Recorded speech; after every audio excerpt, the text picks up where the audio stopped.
नमस्कार साथियों, मैं योगेश महरिया महरिया क्लासेज के यूट्यूब चैनल पर आप सभी का तहे दिल से हार्दिक अभिनंदन करता हूं। हम बात कर रहे थे महिलाओं के प्रति अपराध एवं उनसे संबंधित भारतीय दंड संहिता की धाराओं के बारे में। तो चलिए टू द पॉइंट आज हम बात करने वाले हैं जितनी भी हमारी दंड संहिता की जो धाराएं शेष रह गई थी उनके बारे में। हम इससे पहले धारा 292 से लेकर धारा 318 के मध्य बात कर चुके हैं जो कि महिलाओं से संबंधित थी। अंतिम धारा 318 की यह बात हमने की थी कि मृत नवजात को अपने पास रखना दंडनीय अपराध है। अब हम बात करते हैं आज टू द पॉइंट धारा 354 के बारे में। धारा 354 जो है स्त्री की लज्जा भंग से संबंधित है। तो चलिए साथियों, ये हमारी पार्ट 2 अर्थात कक्षा नंबर 2 हम कह सकते हैं महिलाओं से संबंधित धाराओं के बारे में। तो देखिए, वही आपको सारणी बनानी है आपके जो रजिस्टर नोट्स में है। यदि आप इस सारणी के माध्यम से पढ़ेंगे तो आपको आसानी से याद होगा आईपीसी की धारा, क्योंकि एग्जाम में इन धाराओं से आपके 2 से 3 सवाल आने की संभावनाएं हैं। इसके बाद में देखिए अपराध, आगे हम बात करें सजा का प्रावधान। ये सजा वाला कॉलम आपको खाली रिक्त रखना है, क्योंकि जब हम बाद में आप पूरा कंप्लीट महिला बाल अपराध पढ़ लेंगे तब आपको समझ में आएगा कि ये रिक्त रखने के लिए, खाली रखने के लिए मैंने क्यों कहा था। चलिए देखिए धारा 354।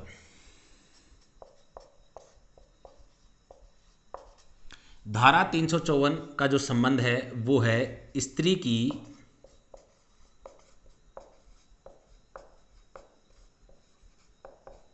लज्जा भंग से। स्त्री की लज्जा भंग कोई भी ऐसा कार्य जिससे स्त्री को अपमानित होना पड़े, उसकी लज्जा पर आंच उत्पन्न हो जाए, तो वे सभी इसके अंतर्गत आते हैं।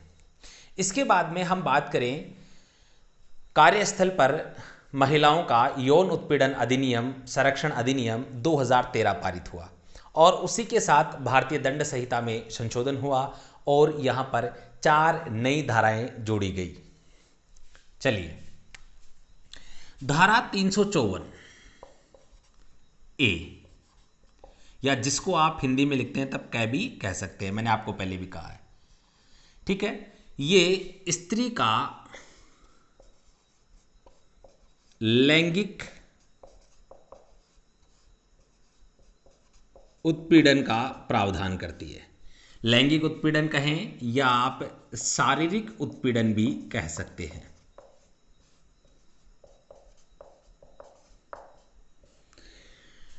ठीक है साथियों, धारा 354 बी प्रावधान करती है स्त्री को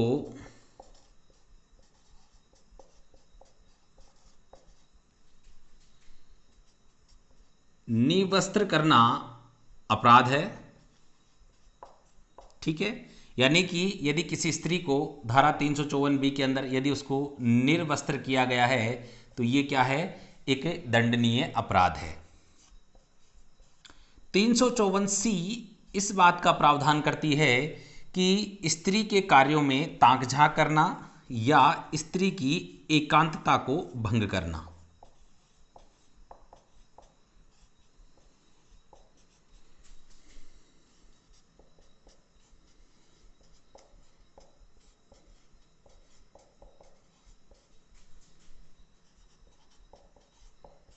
ठीक है, स्त्री की एकांतता को भंग करना या ताकझाक करना, यानी कि उसके जो भी प्राइवेट करते होते हैं आप उन्हें यदि देख रहे हैं, किसी प्रकार का कोई पिक्चर ले रहे हैं, किसी प्रकार का कोई कार्य कर रहे हैं, तो ये क्या है, ये ताक झांक करने में आता है।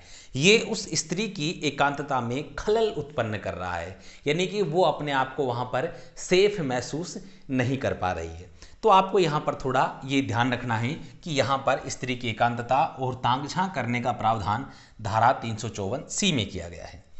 इसी के साथ यदि हम बात करें धारा 354 डी, ठीक है, और डी का है इसमें स्त्री का पीछा करना।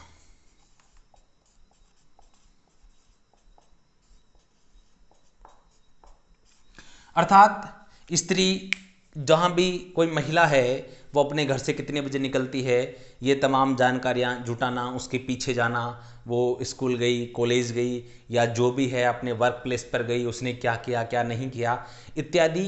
यदि वर्तमान में ये सभी काफ़ी कठोर और दंडनीय प्रावधान हैं, तो इसमें स्त्री का पीछा करना भी धारा 354D के अंतर्गत आता है। तो उम्मीद करता हूँ यहाँ से आपकी जो है धारा 354 के संबंध में जितने भी आपके सवाल बनते हैं वे सभी सीधे टू द पॉइंट क्लियर हो गए होंगे। चलिए अब हम बात करते हैं अगली धारा, धारा 366 के बारे में। देखो, धारा 366 और धारा 366A और B, यहां पर तीन धाराओं की हम बात करेंगे। सबसे पहले धारा 366 में अपहरण, धारा 366A में यदि हम बात करें मतलब 18 वर्ष से कम आयु की स्त्री का अपहरण, और इसके बाद में हम बात करें धारा 366B, यानी कि यदि कोई विदेश से किसी स्त्री को बहला फुसला कर, हम कहें अपहरण करके भी हो सकता है, या हम उसे यहाँ पर बुला लें, तो उसके साथ संभोग इत्यादि क्रियाएं करना, इन सभी का प्रावधान है। चलिए तीनों धाराओं को हम काफ़ी विस्तृत रूप से थोड़ा देख लेते हैं। धारा 366, किसी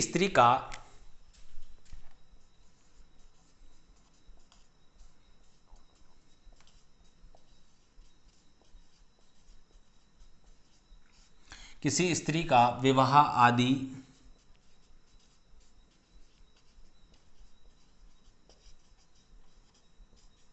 उद्देश्य से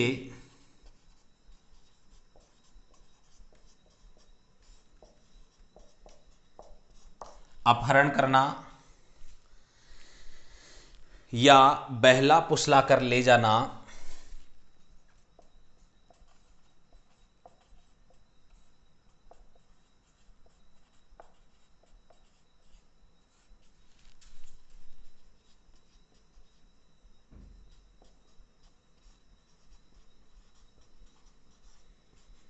ठीक है। स्त्री का विवाह आदि के उद्देश्य से अपहरण करना या बहला फुसला कर ले जाना इत्यादि, उसके साथ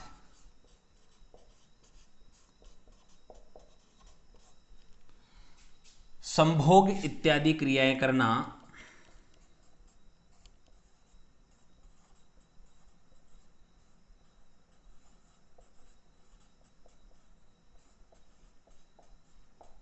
क्या है भाई, अपराध है। देखिए यहां पे किसी भी स्त्री को विवाह के उद्देश्य से, वर्तमान में आप देखते हैं कि सर्वाधिक जो केसेस आते हैं हमारे सामने वो अधिकांशतः इन्हीं धाराओं में से आते हैं। तो आपको मैं एक चीज़ यहाँ पर क्लियर कर दूं कि आप यहाँ पर याद रखें, आपके सिलेबस में भी ये काफ़ी जो है सीधा इनका उल्लेख किया गया है, तो आप इन सभी को इम्पोर्टेंट लगा लें। यानी कि ये जो हमारा पार्ट 2 है इसकी सभी धाराएं आपको याद होनी चाहिए, क्योंकि इन सभी का सीधा आपके सिलेबस में वर्णन है। सिलेबस में वर्णन होने का अर्थ ये है कि राजस्थान पुलिस की वेबसाइट पे जो 28 जो पेजेस की PDF डाली गई है उसमें सीधे इन धाराओं के बारे में बताया गया है आपको कि भाई इससे संबंधित ये अपराध है, तो यहाँ पर ये काफ़ी महत्वपूर्ण हो जाती है। चलिए, किसी भी स्त्री का विवाह करने के उद्देश्य से उसका अपहरण करना, ठीक है। हो सकता है कि जैसे मान लो आजकल हम देखते हैं कि प्यार मोहब्बत वाली जो बात होती है उसमें कई बार जो होता है विवाह करने के उद्देश्य से युवक के द्वारा किसी युवती का अपहरण कर लिया जाता है। तो ये जो अपहरण किया जाता है या उसको कहते हैं हम भगा कर ले जाना, या हम कह सकते हैं उसको यदि वो बहला फुसला कर ले जाना, कुछ भी इत्यादि इसमें आता है। और यदि हम ऐसा कार्य करते हैं तो ये हम क्या कर रहे हैं, दंडनीय अपराध कर रहे हैं धारा 366 के अंतर्गत। और ऐसी परिस्थिति में उसके साथ यदि संबंधित व्यक्ति संभोग इत्यादि क्रियाएं भी करता है तो इस धारा के अंतर्गत उसे दंडनीय अपराध होगा, उसके खिलाफ FIR होगी और उसे जेल भी जाना पड़ सकता है। तो मुख्य रूप से आप याद रखें, इस प्रकार का कोई जो है क्रियाएं या कार्य कोई व्यक्ति करता है तो उसे समझाने का प्रयास करें कि भाई देखिए, क्योंकि यही तो चीज़ें हैं, वर्तमान में कानून का नॉलेज होने के अभाव में इंसान गलतियां करता है। यदि किसी इंसान को संपूर्ण प्रावधानों के बारे में पता हो तो मुझे जहाँ तक लगता है कि वो व्यक्ति गलती करने से पहले एक बार ज़रूर सोचेगा। तो चलिए इसका पहले आप स्क्रीनशॉट ले लीजिए ताकि हम आगे धारा 366 ए और बी के बारे में बात कर सकें।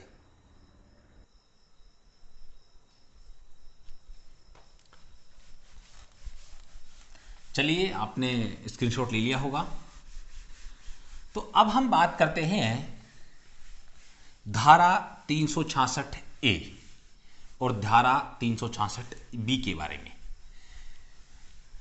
धारा 366 इस बात का यानी कि 366 ए इस बात का प्रावधान करती है कि यदि किसी स्त्री, महिला या कुछ भी आप कह सकते हैं, जिसकी आयु 18 वर्ष से कम है, यदि उसका अपहरण किया जाता है और उसके साथ संभोग इत्यादि क्रियाएं की जाती हैं तो उसके लिए दंड का प्रावधान है। 366 बी, विदेश से किसी स्त्री को बहला फुसला कर बुला लिया जाता है और उसके साथ संभोग इत्यादि क्रियाएं करना और करवाना दोनों ही दंडनीय अपराध है। तो चलिए आप बोर्ड पर देखिए, धारा 366 ए।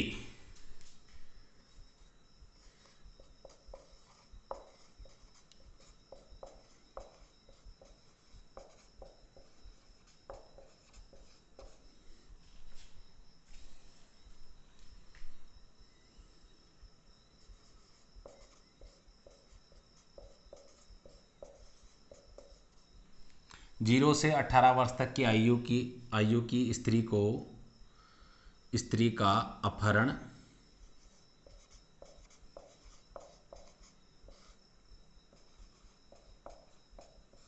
करना एवं उसके साथ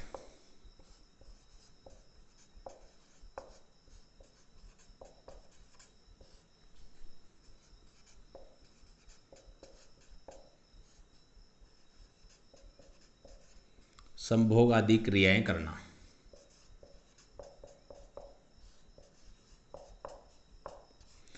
ठीक है साथियों, यानी कि यहां पर इस बात पर विशेष जोर दिया गया है कि 0 से 18 वर्ष की आयु तक की कोई भी स्त्री होगी, उसका अपहरण यानी कि उसको ले जाना ही क्या माना जाएगा, अपहरण माना जाएगा। और उसके साथ यदि संभोग इत्यादि क्रियाएं की हैं तो वे भी इसी धारा के अंतर्गत आती हैं। चलिए आगे हम बात करते हैं धारा 366 बी। ये प्रावधान करती है विदेश से किसी स्त्री को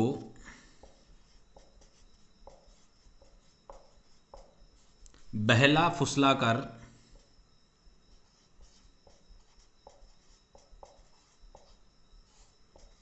बुलाना एवं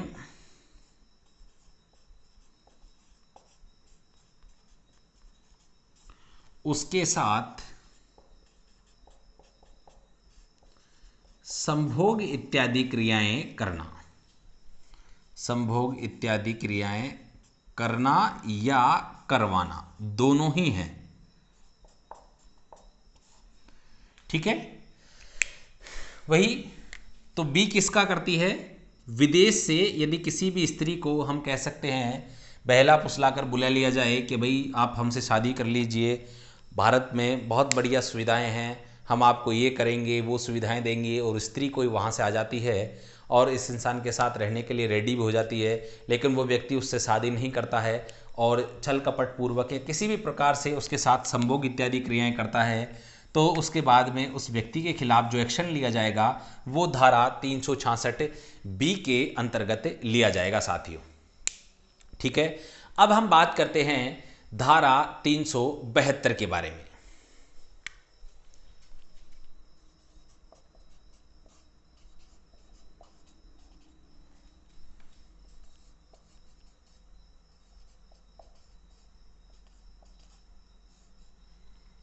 वेश्यावृत्ति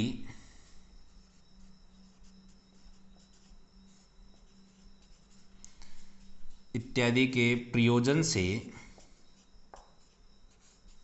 वेश्यावृत्ति इत्यादि के प्रयोजन के लिए 0 से 18 वर्ष तक की 18 वर्ष तक की आयु की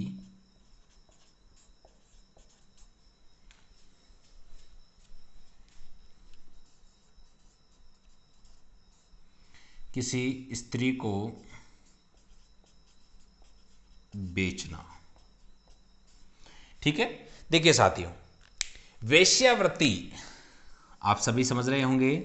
वेश्यावृत्ति के प्रयोजन के लिए यदि कोई भी ऐसी महिला है जिसकी आयु 0 से 18 वर्ष तक की है, उसको वेश्यावृत्ति के प्रयोजन से यदि उसको बेचा जाता है, उस स्त्री को किसी को बेचा गया, तो ये बेचना क्या है? दंडनीय अपराध है। अब बेचना अपराध है तो सवाल बनता है क्या खरीदना अपराध है? क्योंकि यदि बेच दिया और सामने वाले ने खरीद लिया तो सिर्फ सजा किसे होगी? बेचने वाले को। तो यहां पर खरीदने वाले के लिए भी दंड का प्रावधान किया गया है। अगली ही धारा इसी बात का प्रावधान करती है। तो चलिए, धारा 373 इसी बात का प्रावधान करेगी।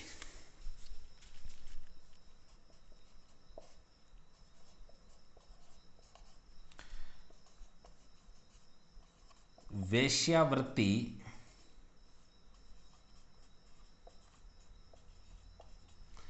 आदि के प्रयोजन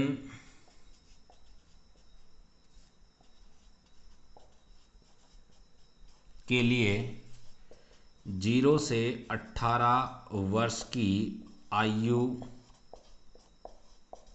की स्त्री को खरीदना। आयु वर्ग की किसी स्त्री को खरीदना। ठीक है, देखिए साथियों, वेश्यावृत्ति आदि के प्रयोजन के लिए 0 से 18 वर्ष की आयु की स्त्री को क्या करना है? खरीदना। सिर्फ यहाँ पे पूरी लाइन में आप देखें तो ये एक ही अंतर आपको मिलेगा। 372 में तो क्या है? वेश्यावृत्ति के लिए किसी 18 वर्ष से कम जो है स्त्री को बेचना, और वेश्यावृत्ति के प्रयोजन से हम बात करें तो 18 वर्ष से कम आयु की स्त्री को खरीदना। तो ये आपके सामने दो मुख्य रूप से यहाँ पर आपके सामने ये प्रावधान किए गए हैं। तो चलिए, अब यदि आपने ये लिख लिया हो तो बहुत अच्छी बात है, क्योंकि अब हम काफ़ी महत्वपूर्ण प्रावधानों के बारे में बात करने वाले हैं। जी हाँ, धारा 375 जहाँ बलात्संग को परिभाषित किया गया है, धारा 376 में उसके लिए दंड का प्रावधान किया गया है, और फिर पॉस्को एक्ट आने के बाद में इसमें बहुत सारे संशोधन भी किए गए हैं। तो चलिए साथियों, फटाफट से आप इसका स्क्रीनशॉट ले लीजिए ताकि हम धारा 375 से आगे की बात शुरू कर सकें।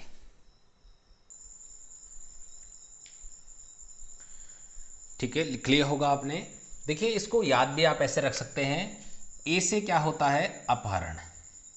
ठीक है, तो धारा 366 में अपहरण किसका करना है? 0 से 18 वर्ष तक की आयु का अगर किसी स्त्री का अपहरण किया है तो ये क्या होगा? दंडनीय अपराध। बी से क्या होगा? बाहर से। कहाँ से? बाहर से, यानी कि विदेश से यदि किसी स्त्री को बहला फुसला कर बुलाया तो क्या होगा? वो भी दंडनीय अपराध होगा। 366 ए और 366 बी आपके सामने क्लियर हो गया। और 366 तो वैसे ही संबंधित है किससे? है अपहरण से। किसका? स्त्री का। ठीक है, तो आपके सामने ये कंसेप्ट तीनों क्लियर हो गए होंगे। चलिए, इसके बाद में अब हम बात करने वाले हैं, मैंने अभी आपको बताया धारा 375 और उससे संबंधित जितनी भी धाराएं हैं उनके बारे में। तो सबसे पहले धारा 375 बलात्संग की परिभाषा का वर्णन करती है। उसके बाद में हम बात करें धारा 376 उस बलात्कार के लिए दंड का प्रावधान करती है। इसके बाद में धारा 376 A B C D E यानी कि 5 धाराएं हैं। धारा 376 ए प्रावधान करती है स्त्री की सहमति या बिना सहमति से उसके साथ किया गया बलात्कार, जो उसके परिजनों का भय दिखाकर या किसी भी प्रकार से उसके साथ किया जा सकता है। धारा 376 बी यदि हम बात करें तो वो प्रावधान करती है कि किसी स्त्री के पति द्वारा उसकी बिना सहमति के उसके साथ किया गया बलात्कार माना जाएगा, ठीक है, अलग होने की स्थिति में।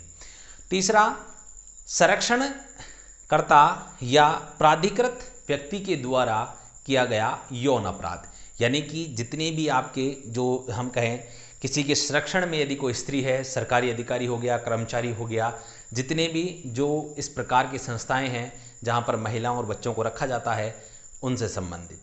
डी, सामूहिक बलात्कार का प्रावधान करता है, अर्थात यदि दो व्यक्तियों के द्वारा ऐसा कोई अपराध किया गया है तो उसे सामूहिक बलात्कार की श्रेणी में रखा गया है।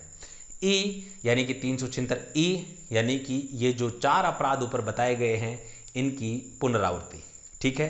तो चलिए इन सभी के बारे में हम टू द पॉइंट बात करते हैं।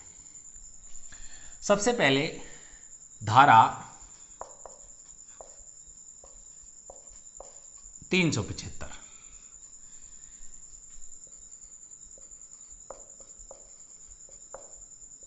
बलात्कार की परिभाषा।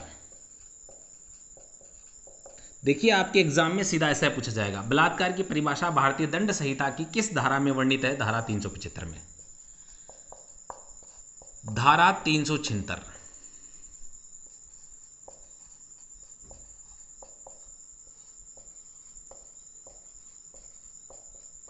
बलात्कार के लिए दंड का प्रावधान, ठीक है, यानी कि जिस भी व्यक्ति ने बलात्कार किया उसके लिए सजा का प्रावधान। देखिए अब वर्तमान में भारतीय संविधान में धारा 376 ए, इसको आप यहां साथ में लिखिएगा, धारा 376 ए, ये प्रावधान करता है कि स्त्री की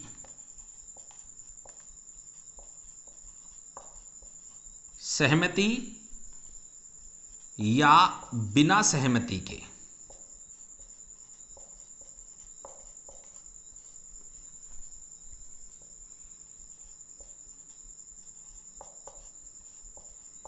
उसको डरा धमकाकर या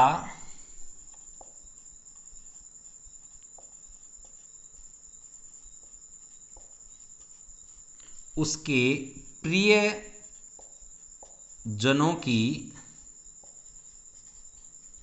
प्रियजन कह सकते हैं, परिजन कह सकते हैं, प्रियजनों की मृत्यु का भय दिखाकर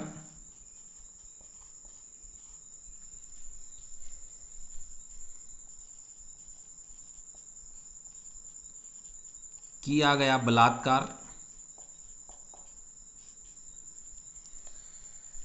जिसके कारण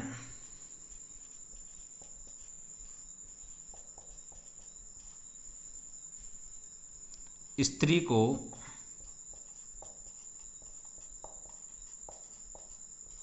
गंभीर क्षति पहुंची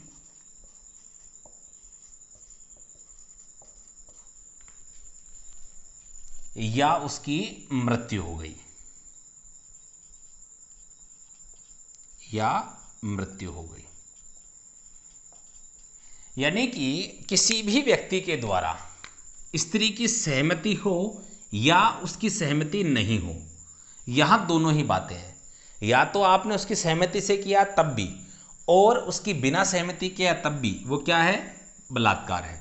दूसरी चीज, या आपने डरा धमका कर किया, या किसी व्यक्ति के द्वारा उसके प्रियजनों की मृत्यु का भय दिखाकर ऐसा कार्य किया गया। यानी कि किसी भी स्वरूप में यदि महिला के साथ किसी व्यक्ति के द्वारा ऐसा किया जाता है तो वो बलात्कार की श्रेणी में रखा गया है। यहाँ पर काफ़ी स्पष्ट रूप से इन शब्दों को परिभाषित किया गया है। चलिए आगे हम बात करते हैं धारा 376 बी।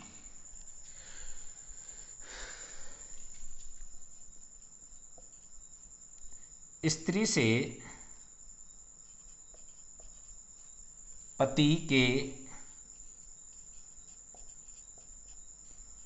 अलग होने की स्थिति में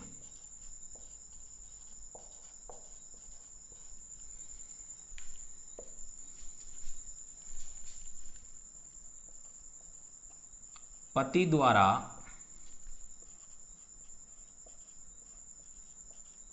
पत्नी की बिना सहमति के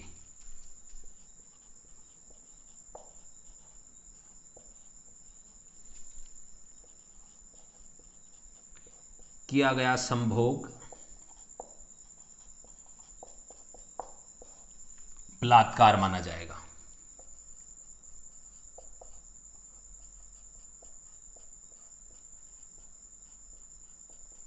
देखिए साथियों, यहां पर काफी इंपॉर्टेंट ये धारा है, क्योंकि इससे पहले इस प्रकार का कोई भी प्रावधान नहीं था। स्त्री के पति यदि अलग हो रह रहे हैं उससे, और पति द्वारा पत्नी की बिना सहमति के, यदि किसी भी कोई विवाहित जोड़ा है और पति और पत्नी दोनों अलग अलग रह रहे हैं, फिर पति के द्वारा पत्नी के साथ संभोग किया जाता है बिना पत्नी की अनुमति के, तो वह बलात्कार की श्रेणी में आता है। और यही प्रावधान करता है भारतीय दंड संहिता की धारा 376B। इससे पहले ऐसा कोई प्रावधान नहीं था। ये नवीनतम संशोधनों के साथ जोड़ी गई धाराएं हैं। चलिए, तो यहाँ तक उम्मीद करता हूँ आपको ये कंसेप्ट क्लियर हो गया होगा। तो फटाफट से आप इसका स्क्रीनशॉट ले लीजिए ताकि हम धारा 376C से आगे प्रारंभ कर सकें।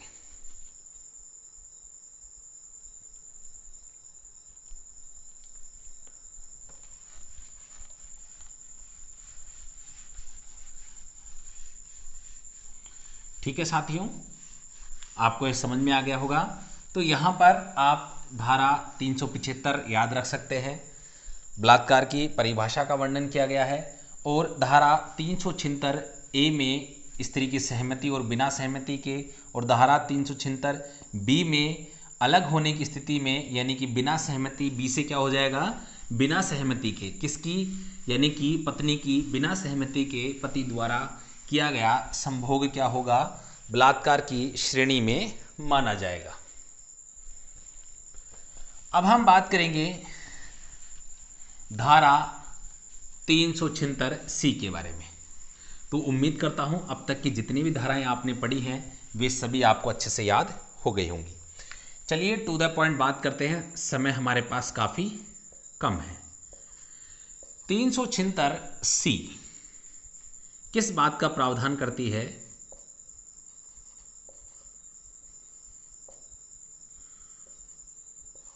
प्राधिकार में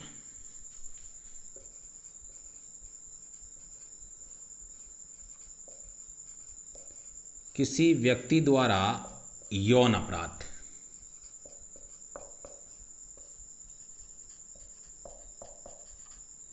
क्या माना जाएगा, बलात्कार माना जाएगा। देखिए आप यहां पर प्राधिकार में किसी व्यक्ति द्वारा यौन अपराध, प्राधिकार में यानी कि जिस व्यक्ति के संरक्षण में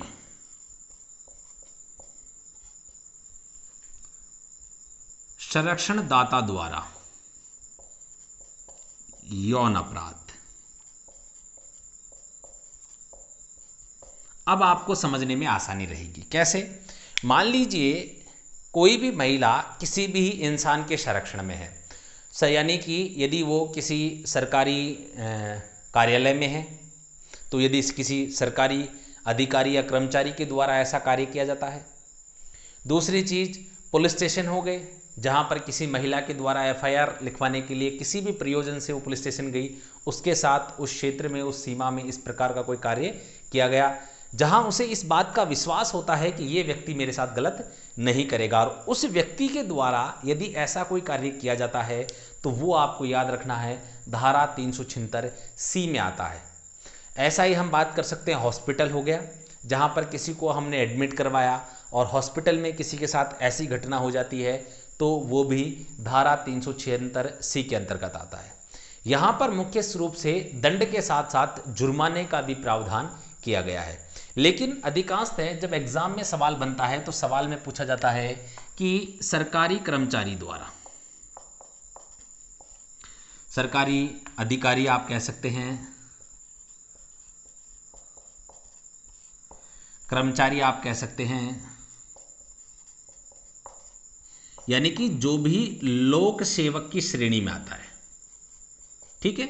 इसके संबंध में एग्जाम में पूछा जाता है, यदि किसी लोक सेवक द्वारा किसी महिला के साथ यौन अपराध किया जाता है तो किस श्रेणी में आएगा? धारा 376 सी में, ठीक है, क्योंकि ये प्राधिकार में है।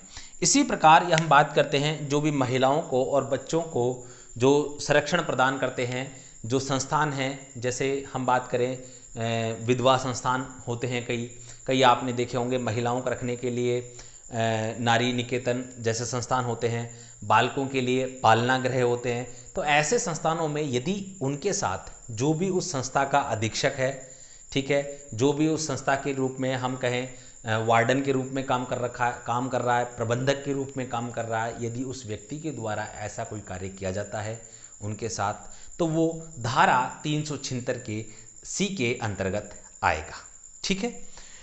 अब देखिए यहां से हम बात करें धारा 376 डी की हम बात करें सामूहिक बलात्कार।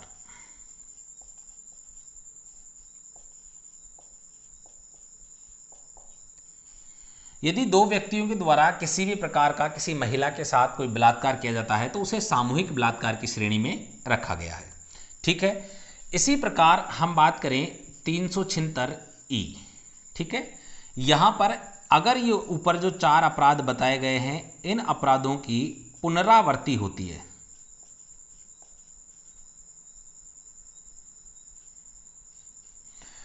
तो क्या होगा?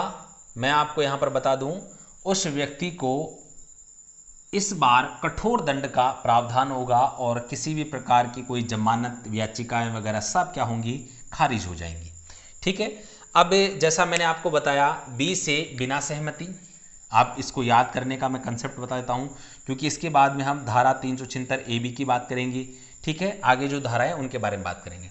लेकिन देखिए यहां से हमने बात की थी, जैसे मैंने आपको बताया था धारा 376 बी यानी कि बिना सहमति। सी से हम बात कर सकते हैं सरकारी कर्मचारी, जैसा कि मैंने आपके सामने लिखा।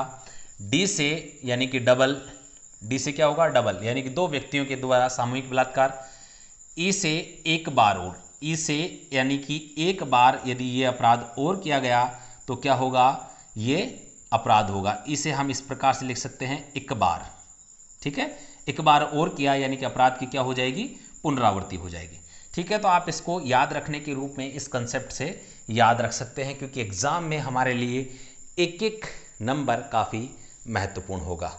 चलिए, तो उम्मीद करता हूं आपने यहां तक नोट कर लिया होगा, क्योंकि आगे हम बात करने वाले हैं जो हम कहें छोटे बच्चों के साथ जिस प्रकार की जो आजकल घटनाएं हो रही हैं, आपराधिक घटनाएं हो रही हैं, उनके बारे में धारा 376 ए बी, धारा 376 डी ए, धारा 376 डी बी की बात हम करेंगे। ये 3 धाराएं यहाँ पर काफ़ी महत्वपूर्ण हैं, जिनके बारे में हमें पढ़ना आवश्यक है, क्योंकि ये पॉस्को एक्ट के अंतर्गत आती हैं। चलिए, तो आप एक काम कीजिए, इसका स्क्रीनशॉट ले लीजिए, जल्दी कीजिए।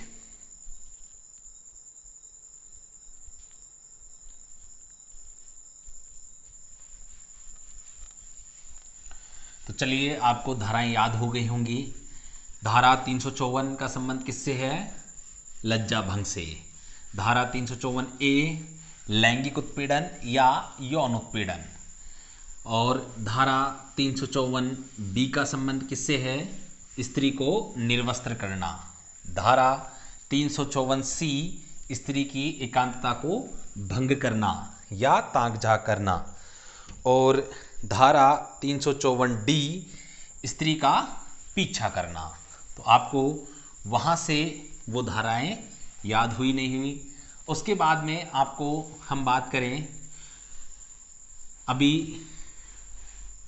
366, 354 के बाद में 366 धारा किससे संबंधित है? स्त्री के अपहरण से संबंधित है, उसको बहला फुसला कर ले जाने से संबंधित है, ठीक है। धारा 376 ए 18 वर्ष से कम आयु की स्त्री, और बी यानी कि बाहर से विदेश से किसी स्त्री को बहला फुसला कर बुलाया जाता है, ठीक है। उसके बाद में हमने वेश्यावृत्ति वाले धाराएं पढ़ी, और उसके बाद में हमने किसके बारे में बात की? धारा 375 के बारे में। 75 यानी कि बलात्कार की परिभाषा, धारा 375 बलात्कार की परिभाषा, धारा 376 बलात्कार के लिए दंड, धारा 376 ए आपके सामने, स्त्री की बिना सहमति और बिना सहमति के उसके साथ बलात्कार किया जाता है परिजनों का भय दिखाकर या किसी भी प्रकार से, तो क्या होगा, उसकी मृत्यु या गंभीर स्थिति पहुंचती है तो क्या है, वो बलात्कार माना जाएगा। बी पति द्वारा बिना सहमति के, सी सरकारी कर्मचारी द्वारा, डी सामूहिक बलात्कार और ई अपराध की पुनरावृत्ति। धारा 376 में ये सभी कंसेप्ट आपके क्लियर हो गए होंगे। चलिए अब हम बात करते हैं इसी के अंतर्गत धारा 376 ए बी। ये प्रावधान करता है 12 वर्ष से कम आयु की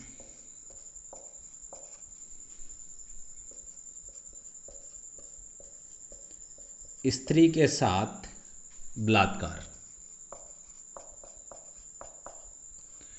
ठीक है, यानी कि 12 साल से यदि किसी स्त्री की आयु कम है और उसके साथ जो बलात्कार किया जाता है तो उसके लिए जो दंड का प्रावधान है वो धारा 376 ए बी में है। ठीक है, इसके अलावा धारा 376 डी ए, 16 वर्ष से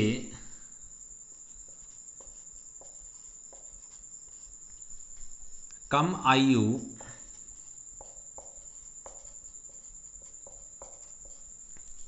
स्त्री के साथ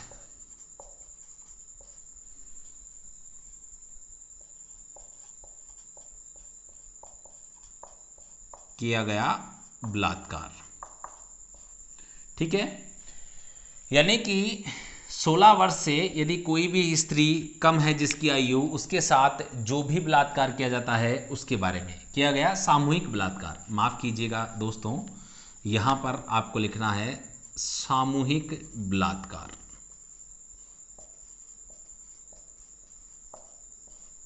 ठीक है, वापस हम बात करते हैं धारा 376 डी बी के बारे में। पुनः यहां पर सेम, सिर्फ जो है ऊपर वाली लाइन में सिर्फ आयु चेंज होगी। 12 वर्ष से कम आयु की स्त्री के साथ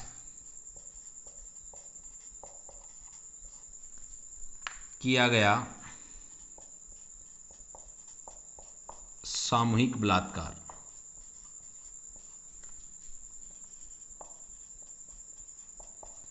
यानी कि इन सभी के लिए किसका प्रावधान है, दंड का प्रावधान है। देखिए आपको यहां से याद करने में इस प्रकार से आसानी रह सकती है।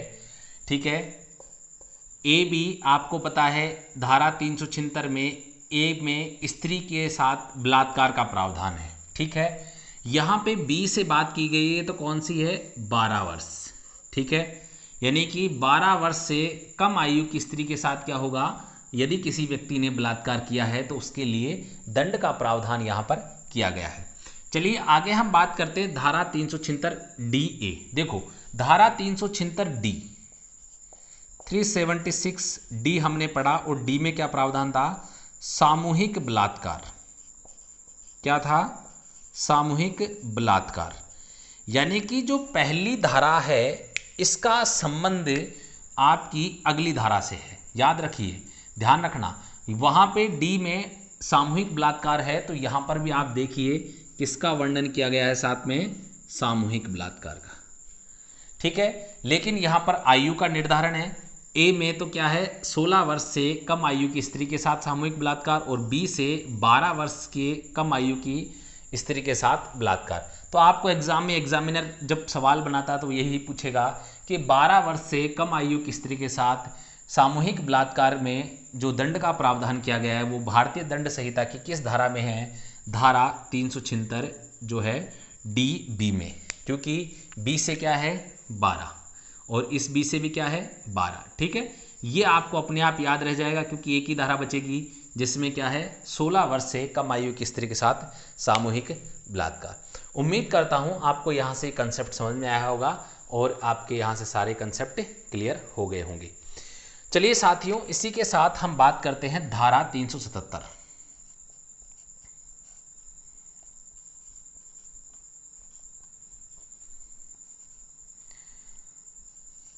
अप्राकृतिक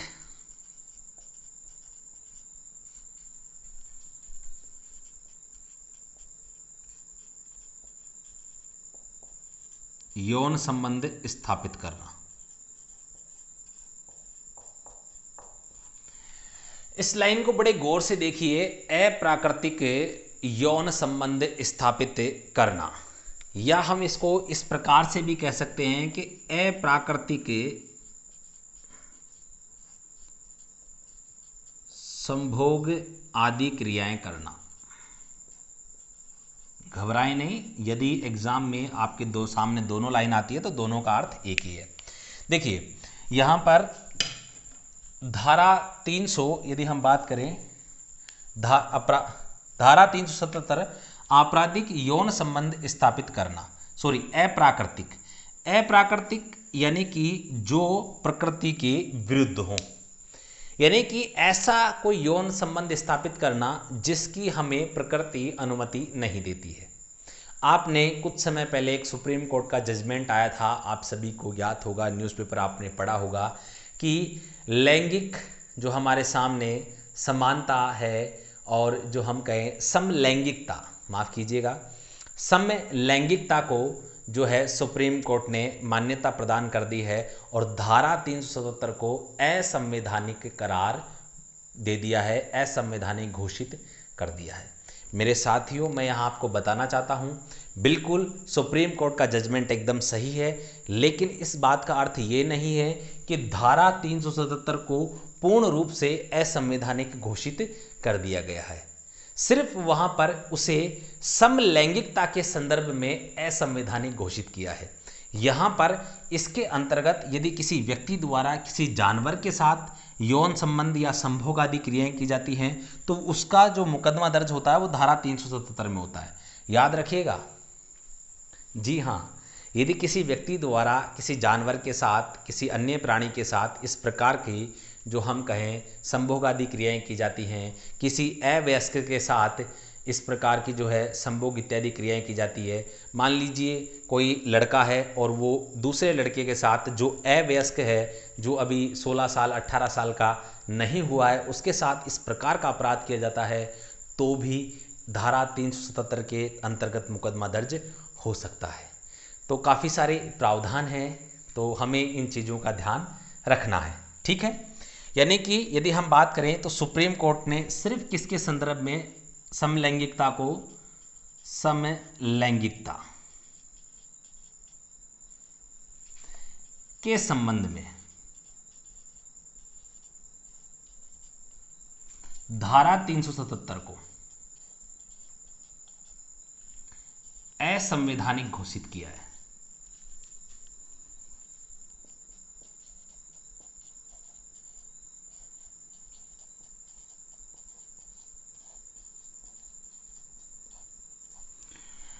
ठीक है साथियों, तो साथियों मैं उम्मीद करता हूं आपको यहां तक के सभी कंसेप्ट आपको यहां पर समझ में आ गए होंगे कि धारा 377 से संबंधित जो भी हम बात करें वे सभी आपके कंसेप्ट यहां से क्लियर हो गए होंगे। तो अब आपके समझ में आ रहा होगा किस संबंध में नहीं किया। तो देखो, एक तो है जानवरों के साथ यदि कोई व्यक्ति ऐसा काम कर सकता है, या एक अस्वैच्छिक, ठीक है, या फिर हम बात करें अवयस्क के साथ ऐसा काम किया जा सकता है। अब आपको बड़े ध्यान से समझना है तीनों चीज़ें, मैं क्लियर कर देता हूं अन्यथा आपके डाउट में रहेगा।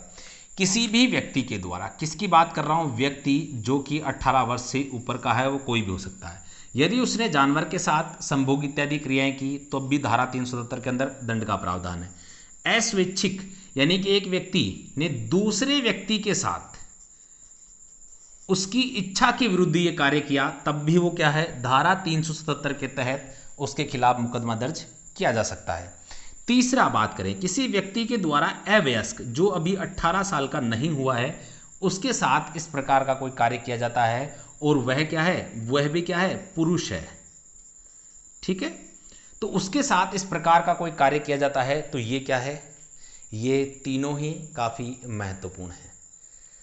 तो चलिए, उम्मीद करता हूँ आज की कक्षा का समापन हम यहीं करेंगे क्योंकि कक्षा काफ़ी लंबी होने वाली है और इसके बाद में जो धाराएं बच गई हैं उन्हें हम अगली कक्षा में क्लियर करेंगे कंसेप्ट के साथ, क्योंकि मेरा उद्देश्य यही है कि आपके जितनी भी जो धाराएं हैं वे सभी आपके समझ में आ सकें और एग्ज़ाम में आप सभी सवाल क्लियर कर सकें।